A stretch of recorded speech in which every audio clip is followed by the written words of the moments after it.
today we are here, Pop Culture Ponderers. I am Lauren, I'm Joe. and we are kind of diving into the world of Jurassic Park, the entire Jurassic Park universe. That was my big thing as we were seeing this movie coming out. We had a ton of questions, lots of wonders, lots of things to think about, and so that's where we are coming in with the Jurassic Park universe. Um, so there's a lot of things. There's a lot of things to talk about in Jurassic Park for me. This is a franchise that I've known for years and years and years. I have a strong childhood and personal connection to, big in my family. So Jurassic Park is a bunch of things for me. And there's of course been a lot of movies made, and so by now there's a ton of Jurassic Park content. What is it like for you? What are your first thoughts? I want to go through just your first thoughts and reactions to Jurassic Park as a whole. Is it something that you like? Like, do you remember, being little? Like, yeah. What are your thoughts on Jurassic Park? Jurassic Park, growing up, I loved dinosaurs and Mm-hmm. dragons. I mean, we talk about Yeah. a bunch on the podcast, but I loved dinosaurs growing up. So, Mm-hmm. like, I loved uh, the Triceratops and all that stuff. Nice. But um, Jurassic Park was the movies, like, on top of Dragonheart and other ones. But Yes. I would always watch the first two, and then when the third one came out, like, I nonstop. And Yeah, could go back and watch yeah, them like again and again. Yeah. So Jurassic Park was huge in my house growing up. Like I said, my brother was a big dinosaur kid. Um, and so then dinosaurs were something that were just like always a big part of everything that we had going on. We took numerous trips to like the Natural History Museum. And then my parents were big readers. They really liked the books. And so Michael Crichton was one of my dad's favorites. And he, of course, is the author of Jurassic Park. So the books featured largely in our house when we were little too. So we'll just go right in for the very, very first one then. We're gonna like run through the movies as they go. We'll come right in with Jurassic Park because that's obviously where it all starts. That is our origin point. And still to this day, one of the best movies, like one of my personal favorite best movies of all time. I absolutely love Jurassic Park. yeah. Um, when you think of that first movie, like how is that one? Like what are your first thoughts and feelings? What do you think like about that film? What did it hit you like as a child? Do you remember watching it the first time? I remember watching it the first time and just being in awe of like seeing the dinosaurs, like, because at that point, growing up, all you saw were like the little figures like that you could play with Yeah. or cartoons. You never actually saw a Yeah. live action looking dinosaur. So to see their um how they made it back then, it was incredible. Yeah, there's something okay, because like right when you come into Jurassic Park, we come in on like the one of the best openings by Dr. Grant is my favorite is the Velociraptor monologue when he's sitting there and he's talking about the claw and the way that they would have hunted and he's telling that little kid like they would have stocked up on you, ripped you open or whatever, and it would have been like an entire thing. That's one of the iconic, and then you also have the dinosaur attack in the very, very beginning. So you have like that really dark, scary opening. I remember that as a little kid watching them try and open the cage and not really be able to navigate it, and then switching to the desert and seeing them there, seeing the team, Ellie and Dr. Grant, and just Hammond comes in and he kind of joins them there, and being sucked in from that world right from the beginning, like that little mom, like him describing that to that kid, and I must have been all of like 8, 9 or something like that, and was just absolutely hooked. Thought that that was fantastic.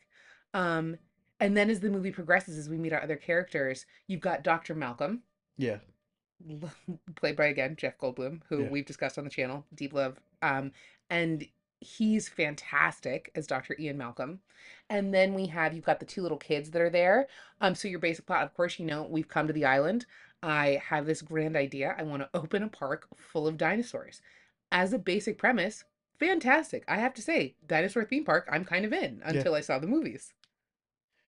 I mean, I'd still kind of be in on it, but I feel like the park would have worked if it wasn't for the I can't remember his name, but the guy from Seinfeld. Oh, yes, exactly. So, yeah, as we're going through, you have there's a whole underplot. We've got Dodgson who has come That's it, to Dodge. exactly. So he's come over to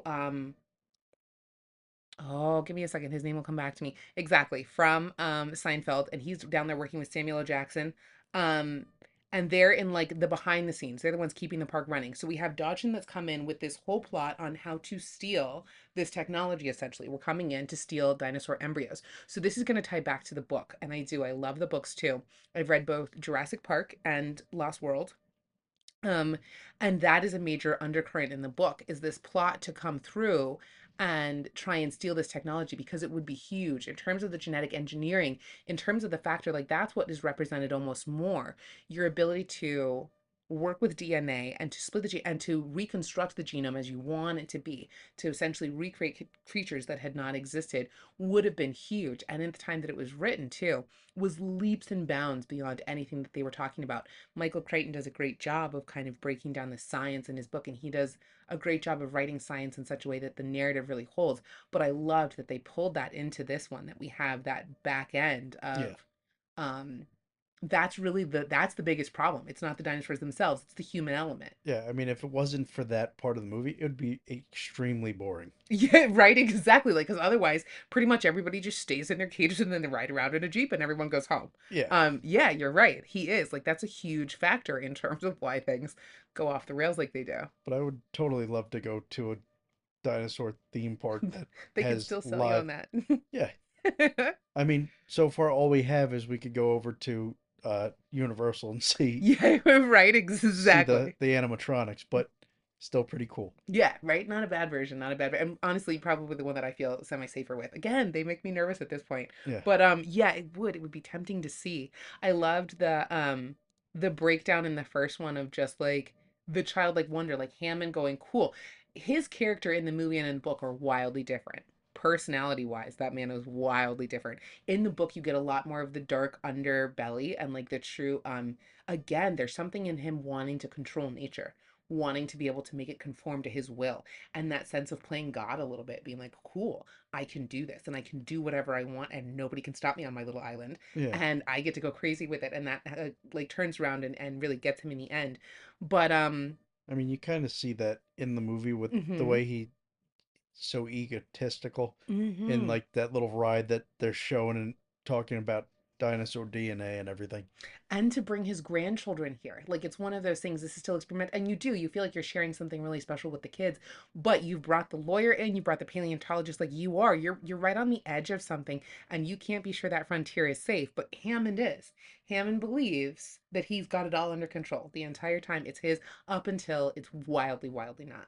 Yeah, Yeah, that was one that was always fascinating to me too. I liked that the energy between them. You see a lot of that. So this first one is really grounded in reality, despite the fact that we're talking about clone dinosaurs. yeah, Um, it's a scary movie, it's an action horror film. Like, that's the vibe, is that cool. All we need is the basic premise of, if you're stuck on this island and we have created these predators who really don't have limits that we're familiar with, and you don't have the ability to fight back against them, how dangerous is that? So like your big threats, we've got the T-Rex and we have the velociraptors. yeah, Those are our big dinosaurs that we're really concerned about in the first one. We get to see others in like large scale, but that's our threat. That's what we're concerned about. yeah. I mean, the herbivores aren't going to bother you. Like, I Right? mean, you might get stomped by a triceratops, but Yeah, you might get trampled by somebody or whatever, but exactly, they're not. And we keep it really focused on just those two dinosaurs too. We do have the Dilophosaurus at the end, who comes in with the spitting and vet. Like, there are other instances of dinosaur, but in terms of our big threats, it's literally the Tyrannosaurus and the Velociraptor. And if you break those two dinosaurs down, for me, we have the scene with the Jeep on the road, yeah, and then you have the kids in the cafeteria. Those are some of the most iconic Jurassic Park moments, and they do such a great job of summoning, or like, yeah, summing up the feel of that entire movie for me. Um, how serious it was, how real it felt, the way that these truly seemed like animals behaving in like real creatures that you could have encountered, and how a human being would be in those situations. Like, what do you do if you're stuck in Jurassic Park and the dinosaurs have gotten free? yeah. I'd I'd be screwed. Right? That's a world that I don't think I make it very far. No, no, I definitely would not. So once we transition out of that first movie, we get into the Lost World Jurassic Park. So here we have the return of Ian Malcolm. Yeah, Um, Again, fantastic. And we've switched our idea. So instead of I've got a park and I want to open it. And this is like, it's all set up and we're ready. We've got our fences and our tour and our thing is ready to go. This is, well, we had to make these dinosaurs somewhere and bring them in to the park. And we're going to the island where they were originally made and trying to combination like recoup our investment a little bit with InGen. And we're also trying to see how viable, like, what do we do with all of this stuff, all of these creatures that we have made? Um, and in that one, we have Ian Malcolm, who is very reluctantly returning to this island. Um, and he's going with a different team whose goal again is a little different. He's the only one at that point that's really aware of what happened the first time through.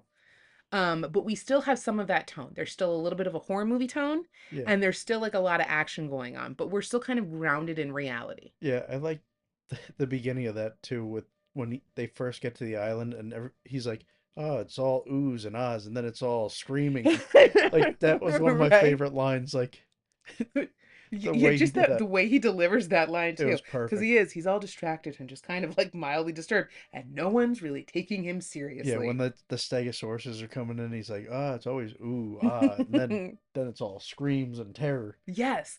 That movie again has a really, really fun cast. The way that that cast is put together. So you have Julian Moore who plays his girlfriend. Love her. She's fantastic. We have Vince Vaughn as part of his team, Yeah, which I forget that that man is in that movie until I see him there, and I'm like, oh my gosh, look at him as a baby yeah, and taking it like in a very different role than you see him in later in life. Um, Ian also has his daughter. His half daughter is there in the movie too. Um, and so like we see you see a lot of different, and then what's the guy that plays the safari director? Or like the little like adventure, the InGen leader. I can't remember his name. Fantastic too. So we have a wildly different plot in the second one. So they've come in, they're trying to recoup this loss, and then we have the other team that's been sent in. So they're coming in on a purely scientific basis. Ian and his team, they've been sent by Hammond, but Hammond has been kind of usurped. He's been pulled out of his position. And InGen, the corporation that rose up in that place, is also sending in this team. And that's where we look at like the asset loss. They're coming in trying to capture the dinosaurs and bring them back. The leader of that team is coming in essentially to hunt a T Rex. That's his only goal. yeah, He just wants to kill a T Rex and bring it back. So here again, we have the sense of like a human, we have the human beings kind of playing God with this world and really not respecting or being aware of what's been created here, still thinking of them as like things used, or again, like a trophy to hunt or something to be used or manipulated. And Ian is the only one that is distinctly aware of how out of control they are in this world and how little their will is really going to determine what happens in this space at all. And there's something about that tone that I really, really enjoy. Again, it echoes that first one to me where like the stakes feel real. yeah, I'm nervous when I watch it. absolutely. That's one of those thrillers that keeps you invested the whole movie. Mm-hmm. But Mm-hmm. there's one little thing that bothers me about this movie, Ah, nice. Okay, what is it? and it's the fact that the T-Rex is in that containment unit, like in the boat. Oh, yes. Okay, at the very end. Yes, yes, yes. But how did everybody die? That is one of the big questions where people have always been like, cool, what happened? And there's the prevailing theory that they were able to break the top. The baby was able to get out, kill everyone, and then come back down. There's no way. No. There's no way that this one dinosaur wreaked all this havoc and nobody stopped it. I don't know. I don't know how that actually happened. So at the end of the movie, our hunter, he pulls down the big Rex and the baby, and he's decided to bring them over. We're going to make money. We're going to truck them into, for some reason, we're going to bring them to the United States. Don't know what the plan is. Don't know where he thinks he's going to find a T Rex enclosure. Yeah. But that was the whole plan is we're going to bring the dinosaur back over. And exactly it does. Slaughters everyone on the boat and then runs free. That is where the movie, that's where we detach from reality. I think so. But like all it would have been a simple fix if they just threw a raptor on the boat. That's all you need. Exactly. Is the raptor. But like it's one of those things. It's also they were at that point still trying to like break down, so like they're keeping them, they're treating them as animals too, like because if you put a raptor on the boat, it's gonna attack. If you got it down in the dinosaur hold, it's gonna go after the like one way or another, it's gonna interact, Yeah. so then that animal still has a hard time getting out. But exactly, all you need to do is throw a couple of them on there and guys, you're done. The Yeah. raptors would have taken them out, no question. Okay, so after we leave the world of Lost World, that takes us into Jurassic Park 3. And this is the last one out of like the original like trilogy, like that first block that came out. And at this point, we have firmly detached. We're just starting to get a little bit crazy with things. It's Yeah. not completely wild. We are not off the rails, but we are no longer focused on keeping our tone semi grounded. So in this one, you have Grant comes back to the island because we have our family, helmed by William H. Macy, Yeah. another fantastic actor, who have lost their son on this island in a parasailing trip. And they have tricked Dr. Grant into coming back to the island to try and locate their son, who has now been living for weeks on this island. Um, and that's our basic plot where we're kind of coming in on this one.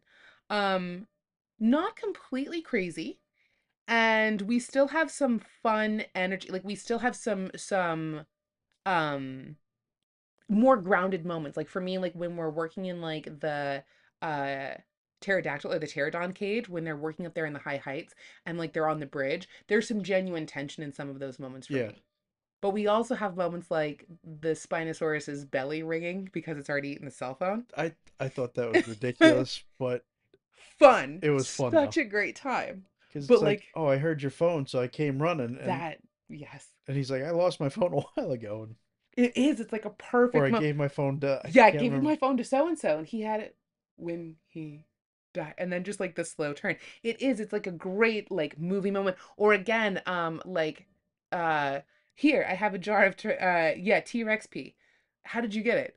You don't want to know. It frightens away the little ones, but it brings the big ones. So like I have it. Let's not ask too many questions about it. It's here. We'll Yeah. move on. And so like again, Grant's researcher, he ends up stealing one of the Velociraptor eggs. So we see the velociraptors come back. Here is another place where we start to detach from reality. We start to treat them less like animals. And as the mom at the end, as she's handing back the velociraptor egg, she has like some sort of instinctive connection with, I don't know. For some reason, the velociraptors do not immediately leap on these people and just eat them, Yeah. which is, I'm still pretty sure what would have happened. Um, but we still have like some grounded moments. We're starting to kind of play with what's fun and just going with the craziness of everything. We also start to see that in our big dino battle because this is the first time we have like a big gargantuan showdown between two. Yeah. We have the Spinosaurus Yeah. come up against Rexy. Yeah. Well, the Spinosaurus scared the crap out of me. Like from the three movies. I don't know Yes. why, but that one stuck with me for some reason as a kid. That was your ultimate, like that was your scary dinosaur when I you were don't know why. young. Like the T Oh, Rex did nothing nice. for like he's scary, but Yes. I don't know what it was. Maybe it was the fact that it took down a plane Oh, and then okay. like was just taking everybody out. I don't know. Deeply disturbed you that I don't one. know why, but it just disturbed me that Nice. much that it bothered me. For me, for me, the Velociraptors were the closest for that, for sure, and that was deeply rooted in the first one. There's something about the scene when Ellie leans back in the dark when she's made it down there. They're reshutting, they're turning the power back on to the gates or whatever, and she's made it across this field. They had her making the run for it, and she comes in and she's down there and she's in the dark or whatever. She's flipping the switches or whatever, and she leans back on the door, and that arm, Samuel L. Jackson's arm, comes Yeah. down on her shoulder, and she has that moment of relief where she gets to take it and she pulls forward and it detaches. And everything in my small child brain went, no, no, no, no, no, no. And then knowing that that was the Velociraptors, that deeply, like that freaked me out. So I definitely get the same vibe. But it's interesting for me that the Spinosaurus was the one I for don't know what it you. was. It freaked me out for some Just reason. caught you. I don't know Nice. why. Well, there you go. That's one that sticks with you. And again, I feel like the first three they have really strong sticking power like that. There is something special about like there's something kind of fresh about them. There's something there's something unique happening. They're taking risks. They're going to Yeah. some wild places. Then there's a huge break in the Jurassic Park universe. Yeah. Nothing happens for a long, long time. And then the studios have come back in. They're looking for something to do. And they go, cool, let's play with Jurassic Park again. So we get Jurassic World, which is our first re entry into Jurassic Park in over a decade. Um, what are your thoughts on Jurassic World when we come back into this, that first movie? What do you think? So I'm torn Hmm. because I did like the story behind it, but I thought it was ridiculous. Like the one line in the movie where they're like, you know, people aren't scared of the T Rex anymore, so we need to genetically Yeah. engineer a new dinosaur. Like Are you kidding me? It's a dinosaur Thank you. that is terrifying. It's huge, Hmm. and it's a carnivore. Like it's gonna eat anything it's in its way. Right. I do. So like that's my big thing for this movie because it does like we're very much so kind of recapping or trying to recapture the energy of the first one. The idea of this park and the park going out of control. We liked that. That's where it worked. And then the franchise got bigger and it got stranger. And so cool. We're trying to bring it back and refocus it on that idea. The idea that human beings, that somehow it's not enough that we're cloning dinosaurs and making an amusement park, but exactly, we have to be genetically modifying them and creating like super dinosaurs. The Indominus is who we have in that one, the Indominus Rex. That was the thing to me too, where I was like, okay, cool. Like I get this, but it's just fun now. We've lost, there's something about it that's less scary because there is no sense. And there's also something about the way that the first few are filmed too, but there's no sense for me of like super real danger at that point. Yeah, I know I'm going to get crazy dinosaur battles, but in terms of me looking at an animal or a creature that I'm like, oh, cool, that was a real like that was a real thing yeah, that existed. And if I, as a human being, existed around that thing, I would not have a chance. The Indominus you lose that. You're just like, nah, you're a big computer blob. Like I yeah. get it, but you're a fake dinosaur. Like you're not as scary for me as like a real dinosaur would be. And I Yeah. kind of get the. All right, so you make this creature, but then like as they're describing it and talking about it, it's like why would you like give it these abilities? Thank Like you.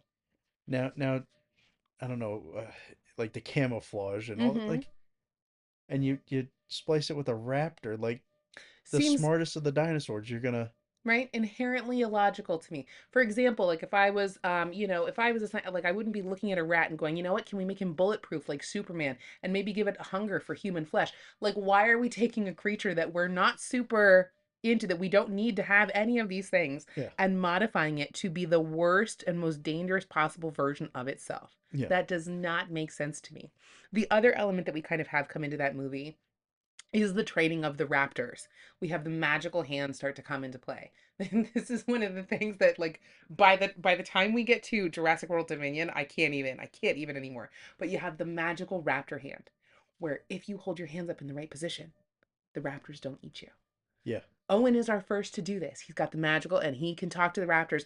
And I every time I watch that scene, it's like I get it. We're having fun. We're controlling but like there is just no way. That to me is like watching somebody, that would be like watching somebody train great white sharks. Like I could see training certain animals, and yes, like the raptors are the smart ones, Mhm. but you're telling me a prehistoric creature that was Yes. designed to kill Yes. is gonna listen to a dude that I We look at the crate exactly, like there is no raising an animal like that from like, and we do. I get that there are parks where we you have people that work with big cats and huge prides. yeah, You have people that keep alligators or crocodiles, and but it's one of those things. I want to be clear, when you're watching somebody do like a crocodile show or something like that, you'll see them be constantly aware of the fact that cool, even at all times, I'm oh yeah, not really, this isn't my pet. I can't like get in the water and play, like at no point. And you see his cautiousness in the beginning. We do get the sense of these animals not being under control. But by the end, my man is riding a motorcycle as the leader of the pack of raptors. So at that point, I shifted. Those movies kind of shifted for me. That was a tonal shift where I was like, awesome. We're along for the ride and this is roller coaster fun, but yeah, we're not going to find it scary anymore. We can still no, get an adrenaline rush, but yeah. we know that we're strapped in and that this isn't going anywhere that we're not in control of. I mean, to be honest, it was kind of cool. I mean, I It's not that I like, wouldn't do it. It's still, yeah. yeah. Oh, I definitely would not do that, but it That's is great. cool to see it like in the Right? movie. But I don't know it. And then like the fight scene with the dinosaurs, like it kind of got a little ridiculous. Yes, exactly. By the I mean, time I you have, enjoyed it, yes, but again, you have one dinosaur riding another, like a small jockey on a horse. That's a great fight scene. We yeah, absolutely love that. Blue coming in hot at the end of like saving people. Like it's very fun, especially that first one for me. Jurassic World, when you're coming back into it, is a really good time. yeah, It's taken a lot of the elements of like, cool, like let's let's play with the nostalgia and the things that you enjoyed from the first one, but we're not taking ourselves too serious, and we're not trying to reinvent the wheel here. No. We're bringing you back to an idea that you already get, and we're just turning up the volume because we can jazz things now. So Yeah. that is fine. I like that vibe. I kind of like the end of that too, because then like after the T Rex takes the Indominus and like gets it close to the water, and then Oh out of yes, the nose is nowhere such just comes out and eats it, a and then yes. like Rexy and Blue going their separate ways, like, yeah, cool, see you later. Thank you. We came so close to a fist bump between those two dinosaurs. I don't even have words for it. Like it was the full on nod of just like, all Yeah. right, bro, what's up? All right, I'm Exactly. out. And then they just fade off. Then then Blue turns back and gives like Owen a peace sign, and then just like dips into the woods. It's like, all right, cool, catch me. Like it's that whole vibe. It's a good time for sure. And I like the fun like sci-fi cowboy feeling of that. That's a Yeah. great time for sure. But we've definitely wildly shift tones from where our franchise started. Then we're going to turn it up a notch. We're going to come into Fallen Kingdom. So we also the big thing that I somehow did not mention in Jurassic World is we're going to introduce human cloning as part of this universe. Yeah. This is going to be an important factor going forward. We're going to try and have dinosaurs riding dinosaurs, and we're gonna have motorcycle pack dinosaurs. But we also want to have this universe include the seriousness of human cloning and genetic consequences, and what is our moral responsibility to. So we're playing again with the idea of man playing God in science and what he has a right to construct, and once you construct something, how responsible for it are you. These are huge genetic concerns as we look at this entire world and in our own real world. It's one of those things, what science allows us to do and what is right to do, or what responsibility you have once the thing is done. Science doesn't ask that question. No. Science's biggest concern is, can I? Yeah. Not what happens once I do. It's like, oh, okay, cool, I could. There's Oh no thought of the no. repercussions of Yeah, something. exactly. There's an implication that comes from this. So we see in these movies this serious questions of, what responsibilities does man have towards the environment? What responsibilities do we have towards animal? How responsible are we for our own destruction as we create and make genetic modifications to the world around us, which we have been doing now in the real world for generations, decades, to some degree. When we look at the consequences that are going to come from that, like what is our place and what is our part in that. So the movies have like a strange kind of jarring tone to me sometimes, where we're looking at these really serious concepts and then also interspersing them with these absolutely insane moments. um so like we're getting through, like I said, Jurassic World Dominion. We have the Indominus. That's Yeah. going to be, we had the Indominus already, and then we have the Indorex. That's what it is, the Yeah. Indoraptor. Sorry, Indoraptor. That's what we've created in this one. So it's basically the Indominus, just tiny. Yes, exactly. We were like, oh, let's take this other dinosaur And and by then we'll tiny, I add still mean it's like raptor. nine Yes, feet exactly. long, but Still gigantic. We're going to add raptor parts to it. And then we have our little girl who is a clone. We have figured out that she is a clone of her grandfather. This was Hammond's research partner, completely invented, does not exist in the books in this context. They developed somehow, these two motherfuckers have access to human cloning, and they went, cool, instead of making all of the medical money we could, let's do dinosaurs. so I was rewatching that part, and the human cloning part, Mm-hmm. you find out that Blue in Dominion reproduces asexual or whatever it is, Yes, and exactly. was able to do that, and they took that out of a monitor lizard, I think, because they had the Yes. ability to do that. Yes, there's a few different species that are able to. Yes. And then you find out and I like that they brought back, I think his name's Henry Wu Yes, he was from a the fun original. callback. Yes, our original Yeah. scientist. And Yes. then you find out in Dominion that they bioengineered these locusts and they're Mm-hmm. destroying, like, the whole theme was the end of the world pretty much. Yeah, exactly. That we were going to go through a famine because these locusts were killing everything. Right. Yeah, Dominion, we've reached that entire point. Exactly. Fallen And Kingdom, the one before then it you find skips. out that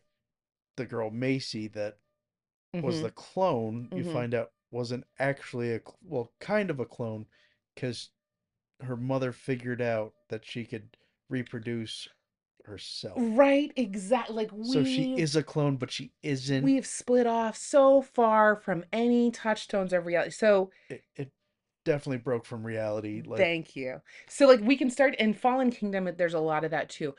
The big scenes for me, the big moment is when you have the Indoraptor hunting through the house where like we've started off and we were like, cool, we have all of these animals, they've been cloned. We have the island go down, the animals die. Like it's a big thing. We have Claire is fighting for dinosaur rights. Like you have all of these questions. And then somehow at the end you have this dinosaur like jiggling doorknobs to scare people. Like it's hunting through the house, and we've reached this completely ridiculous point, and then it wraps back around. You have Macy at the end when she chooses to free these animals, these dinosaurs that have been cloned, because she feels such a kinship to them in terms of her own origin, exactly, being a clone herself. Yeah. And then in the third one, we see again like being held in the preserves. That's the one where we're in Italy, correct? Uh, There is a scene in Italy where we have dinosaurs because in Dominion, the animals have just like we've lost control. We can't keep them contained. They are just part of our natural world again. yeah, you're right. Dominion went to, I believe it was Malta, then the Yes. Dolomites in Italy. Yes, exactly. So like that's the one. So right, we have like we've recreated these dinosaurs. We lost control of it. Like we created these effects in nature. We've lost control of them. And then exactly we do. We have the major locusts, which are being created to genetically only eat certain crops so that we can control the crop. So like this is this is frankly what that science would have been used for in the beginning. The Yeah, minute we were able to genetically engineer things, we would have been like, cool, how do we make money off of this? yeah, And I gotta say, guys, the first answer you come up with, it's not dinosaur park. That's no, not how we make our money. We do crop engineering or medical. So we are playing with like the real world implications, but at the same time, we do have a scene where again, we lead packs of dinosaurs with motorcycles, yeah. and we can, we send them off to hunt other dinosaurs for us. Um, so by the end of the franchise, how are you feeling? Like in terms of where we start and where we end up, how do your feelings about Jurassic Park change? Like how do you feel about where you leave off with these three movies? I mean, don't get me wrong, I enjoy them. Mm-hmm. And the original trilogy was more down to earth and like realistic. Mm-hmm. Then it kind of got very like out of the ordinary and not realistic, Yeah. but I did enjoy it. And um I don't know, I watch them multiple Yeah. times, but Yeah. I don't know, I still towards the originals. Yeah, there's definitely such a shift in tone. Like again, we lose something kind of scary for me. Like as a small kid, and you talked about it with the Spinosaurus in the third one. There is something legitimately scary about those movies. You get a sense that the humans really are not in control, and that there is like an alien animalness to these creatures that we're not able to relate to or control. Yeah. By the time you get to the new ones, it's like, ah, cool, I could control velociraptors the right way. By the time we get to the third one, Dominion, there's two or three people that do the velociraptor hands. And Yeah. you can just work that they stop and the I was velociraptors will gonna say listen to you that if you do that velociraptor hands. that happened in the one scene where I don't know what kind of velociraptor it was, but where it's got like the feathers and stuff. Right, And they're exactly. on the frozen lake and They're they're like, both oh, doing it. It's like, yeah. all And right. right, somehow we're just like they just understand. Like, yeah, that instinctive, there's almost like a Siegfried and Roy kind of vibe where it's like we can kind of control them and they're a little bit here for show. That intrinsically to me, you lose something that's really one of the reasons that I enjoy the original so much is that they feel so tangible and scary. Um, and it is, I understand that we're kind of like on a roller coaster at that point, but it feels a little bit more for show. It feels a little bit more manufactured, much like the dinosaurs are at that Yeah. point, a little bit more manufactured. But it does, I lose something by the time we get to the end. But I do like that they brought back Jeff Goldblum and Yes, the we original do have our characters. little recaps of everybody that get to show back up. Yeah, I do like it when they do a like we see that a lot now because there's a lot of franchises that kind of get rebooted that way or that have or restarts or soft reboot, whatever you want to call them. And sometimes those little cameos by the previous characters are really fun and well earned, and then sometimes I don't like them as much. But I liked seeing those guys back. That was fun. I did have a good time with that.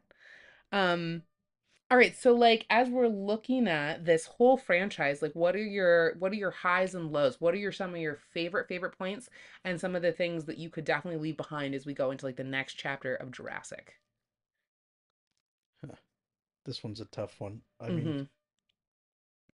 I don't know. I'd like to see it go back to like being realistic with Mhm. the animals and not these manufactured monstrosities that, Yeah, right. I don't necessarily need to see a bunch of human genetic injury. Like it's one of those things I because at a certain point there the message to me is that the worst thing that you have to be afraid of is a human being that's just fiddling around with things they shouldn't be touching. yeah.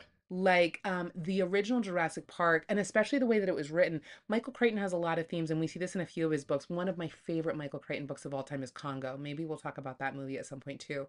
But we see it in a few of his books is like the difficulty that man has coming up against nature and how immovable that was for a little while. And yet still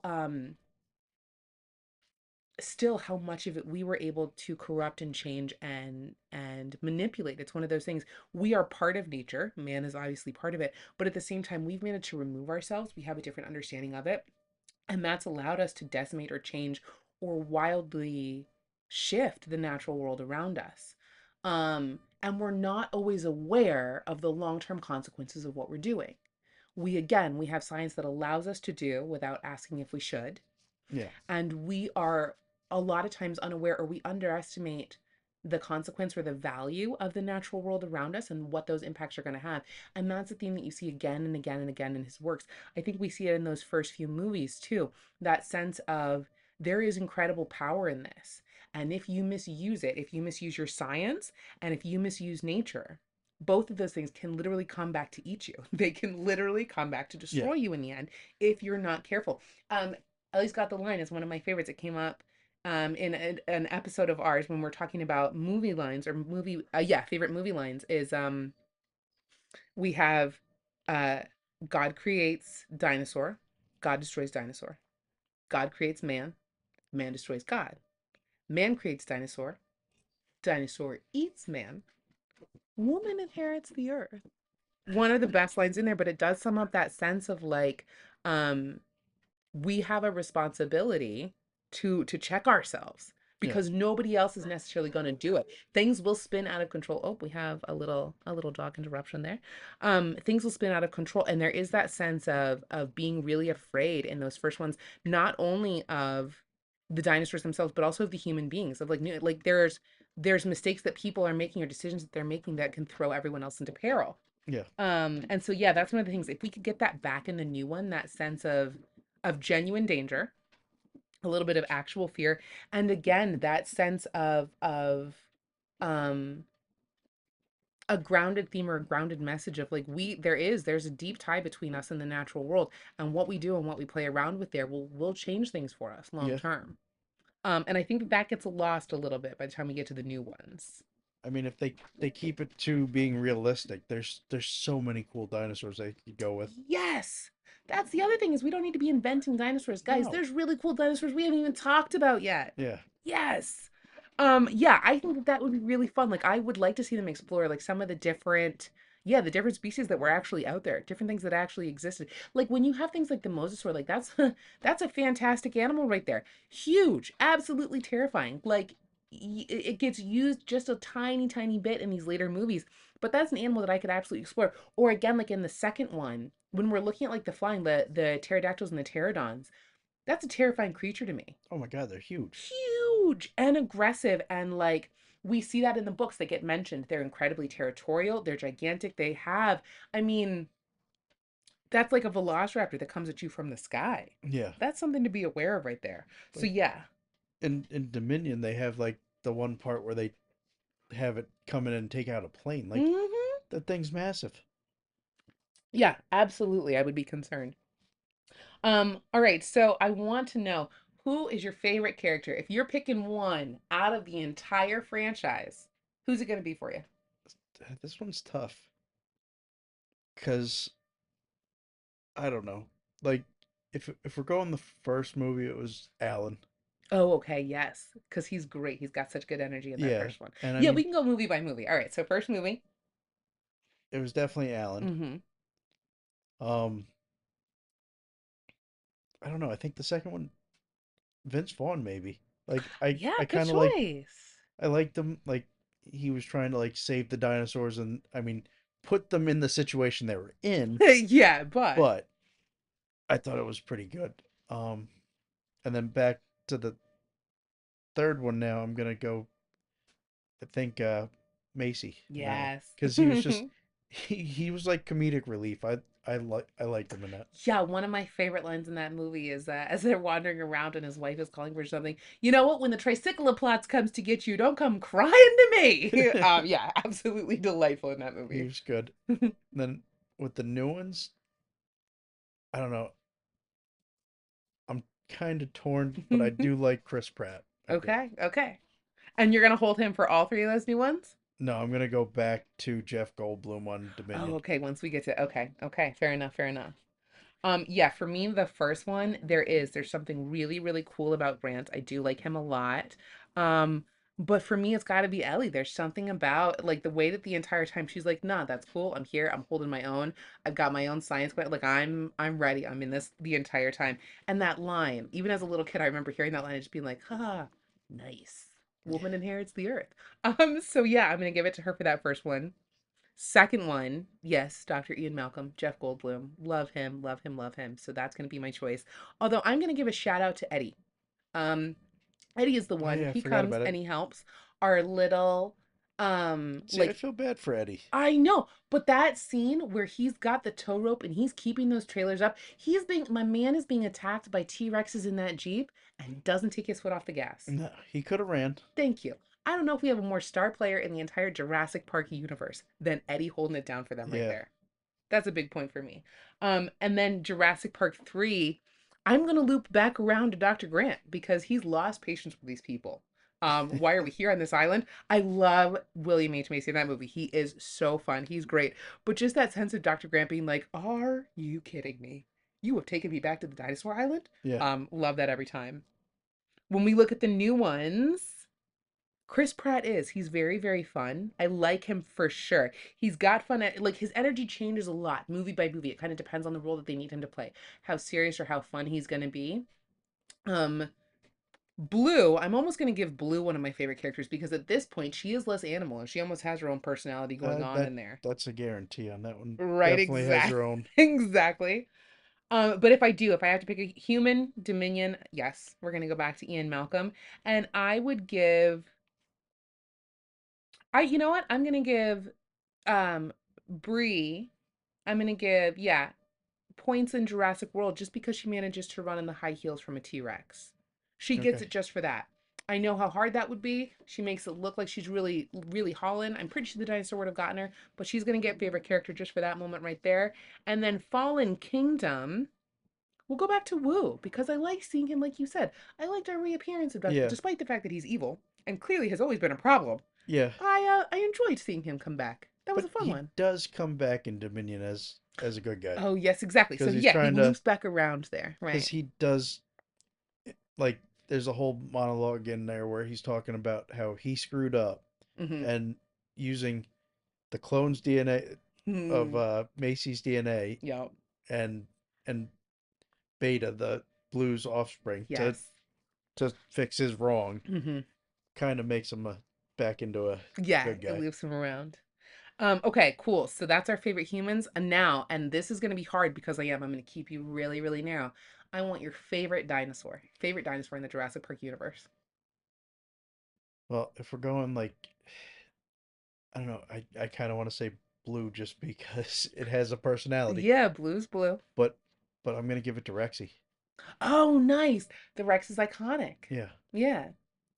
It's a good choice, exactly. sure. Like, right? You're repping the Rex right now. Exactly. For me, it is. It's the Velociraptor. The Velociraptor is the ultimate Jurassic Park because, like, there's no dinosaur that scares me more within that universe. The Rex is big. I can hear it coming. I can see it coming. There is something about Clever Girl in the very, very first one that gave Yeah, me like heebie-jeebies as a little kid. And there's also something about the second one when they're running through the long grass and just having the velociraptors come up just see behind them and the pick people out. tails. Yes. So for me, it's going to be the velociraptors. That is my ultimate. That is my big dinosaur that I cannot get over and would scare me the most. That's the one I'd be like, I'm hardcore out, guys. Hardcore out. All right. So I'm going to wrap us up with what are you hoping for as we go back into this Jurassic Park universe? They're making this new one. It's coming out. At the point of this recording, it will actually be out. It should be, or it's coming out today potentially. I'll have to check my dates, but I think it might be coming out the day that you guys are listening to this. And so I'm curious, what are you hoping for from this movie? I'm hoping they take it back. I know it's not going to happen because Hollywood's going to do what they got to do to try to make money, Yeah. but keep it with more realistic Yeah. dinosaurs. And there's so many cool dinosaurs that they could go with to, like you said, the pterodactyls. And Right. I mean, you got the raptors. I know they overdo it with all the movies, but But still they're great to see. yeah, Yeah, I think that that's for me the big thing too is hoping that they kind of get back to and like when I watch the trailers, I feel like there's a chance for that. Because like there's some of the small moments in the first ones that are absolutely terrible. Like the T-Rex's head in the tent where they're just trying to be completely still in the second one. Or again, when the kids like just that moment of him eating after he's been electrocuted and the shadow coming up on the wall. I don't need the dinosaurs to be big and scary and flashy. I don't need them to be genetically modified and crazy. nope. I want I want to be scared of the dinosaurs in this movie. I'd like it to feel like these are people in a genuine peril situation that yeah, that there's a real interaction between them and the natural world and there's something to be scared of here. I mean, there's the other thing is if they would bring in more water-based dinosaurs. Yes, Like there's a lot I going know on there. they bring in the mosasaur, but there were so many other ones. Yes, that would be cool too. Yeah, so I think those are the big things that I would be looking forward to. All right, that was fantastic. So this is a world that I've loved since I was very, very little. I appreciate you following me through it and kind of indulging me on all my little dinosaur questions. Do you have anything else? Anything else that you've pondered as you watched when you were little or that you're all about now? No, honestly, we pretty much hit everything that I Right? could think of at least. Until we watch the new one at least, and then we'll have to see if there's anything new for us. All right, well, fantastic. I am Lauren. I'm Joe. And this was our episode on the Jurassic universe. Let us know, please, what was your favorite out of the movies? Yep. Um, hit us up with your favorite dinosaur. Let us know who your favorite character was out of everything. Um, and yeah, what are you looking forward to? What are you hoping you get out of this new movie? And is there anything we missed question-wise that you guys are pondering that we could bring up? Absolutely. Hit us up with whatever you've got, and we'll see if we can loop back around to get your questions answered for sure. All right. Well, enjoy the rest of your week, and we'll be talking to you guys again soon.